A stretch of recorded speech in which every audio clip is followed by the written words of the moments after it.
Sir काल भारत आणि south आफ्रिकामध्ये T20चा world cup झाला आहे आणि यामध्ये तब्बल 12 ते 13 वर्षानंतर भारताने वर्ल्ड कप जिंकलेला आहे. काय 17 वर्षानंतर भारताने हा वर्ल्ड कप जिंकलेला आहे. सगळ्या भारतीयांना आनंद आहे, कारण 2014 आणि 2023 मध्ये फायनलला आपण त्या ठिकाणी हारल्यानंतर भारतीयांना जे दुःख झालं होतं त्या सगळ्या दुःखावर काल एक प्रकारे पुंकर मारण्याचं काम झालेलं आहे.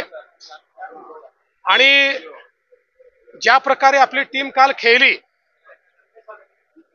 सगळ्यात महत्वाचं काल त्या ठिकाणी विराट कोहली यांची जी इनिंग होती ती मला असं वाटतं की काल त्यांनी या फॉर्मॅटमधनं रिटायरमेंट घोषित केली आहे, पण यापेक्षा अत्युच्च शिखर हे दुसरं असू शकत नाही. आणि त्यासोबत सूर्यकुमार यादव यांनी जो कॅच पकडला तो देखील मला असं वाटतं की एक प्रकारे गेम चेंजर होता.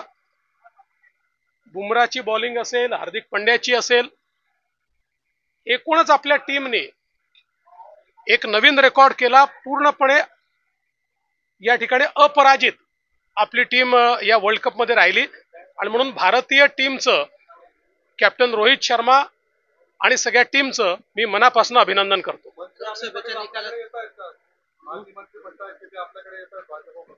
कोण माजी मंत्री?